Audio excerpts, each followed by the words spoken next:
I try to spend as much time in custody as I can to make sure I know what's going on the ground. I particularly came to Newport to have a look at your refurbished facilities. I was really pleased to be able to look at the new technology and see it in action.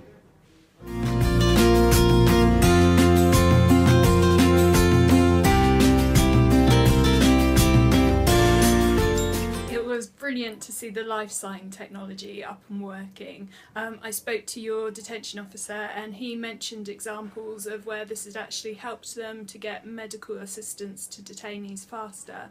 The potential of that is obviously massive to help prevent harm and death in custody. I was also heartened by the audio links from the cell directly, so that you could say, for example, talk to members of your family or talk to the Samaritans if you're worried about potentially self-harming, which again can look after the health of detainees.